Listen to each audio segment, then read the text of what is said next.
ni barua ya kusomwa na watu wote.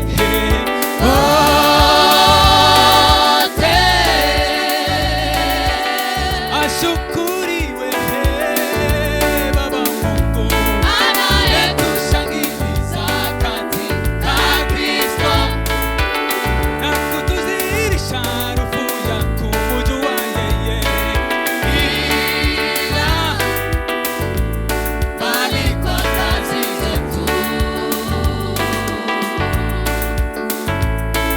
sisi ni barua ya kusomwa na watu wote.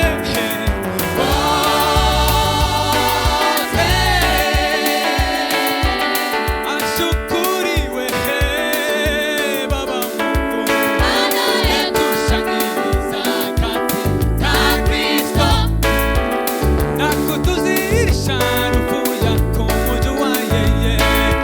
Ila bali kwa kazi zetu sisi tu manukato ya Kristo mbele za Mungu, katika wao wanaookolewa na katika wao wanaopotea, katika wao wanaookolewa na katika wao wanaopotea, katika wao okolewa na katika wao wanaopotea, katika wao okolewa na katika wao wanaopotea. Mchungaji mhubiri, elewa, wewe ni barua, watu wote wanakusoma. Mhubiri, elewa, wewe ni barua, watu wote wanakusoma. Matendo yako. Wewe ni barua, watu wote wanakusoma. Matendo yako. Wewe ni barua, watu wote wanakusoma.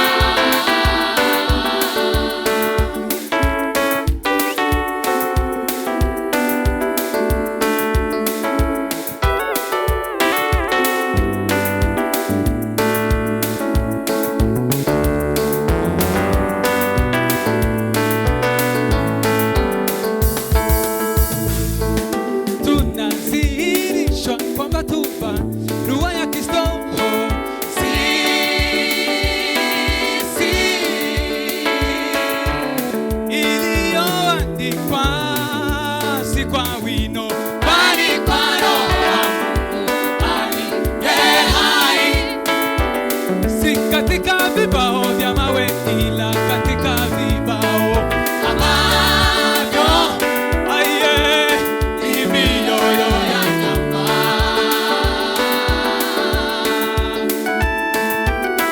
Tumedhihirishwa kwamba tu barua ya Kristo sisi iliyoandikwa si kwa wino bali kwa Roho wa Mungu aliye hai, si katika vibao vya mawe ila katika vibao ambavyo ni mioyo ya nyama. Sisi tu manukato ya Kristo mbele za Mungu, katika wao wanaookolewa na katika wao wanaopotea, katika wao wanaookolewa na katika wao wanaopotea, katika wao wanaookolewa na katika wao wanaopotea.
yafashe imigisha yose, imigisha yo mu Mana, iyumvira muri Yesu iramuduha. Yafashe imigisha yose, yafashe imigisha yose, imigisha yo mu bumana, maze iyumvira muri Yesu iramuduha. Yafashe imigisha, yafashe imigisha yose, imigisha yo mu bumana, maze ishimira Umwami Yesu iramuduha. yafashe imigisha yo, yafashe imigisha yose, imigisha imigisha yo mu bumana, iyumvira muri Yesu iramuduha. yafashe imigisha yose, yafashe imigisha yose, imigisha yo mu bumana, iyumvira muri Yesu iramuduha. kandi yafashe imigisha yose, yafashe imigisha yose, haleluya, imigisha yo mu bumana, iyumvira muri Yesu iramuduha. ngaya mahoro, ngaya mahoro, dore ibyishimo n'ubuntu bugeretse ku bundi. ngaya mahoro yanjye, ngaya mahoro, dore ibyishimo bugeretse ku kandi bundi. ngaya mahoro yanjye, ngaya mahoro, dore ibyishimo hariya twasa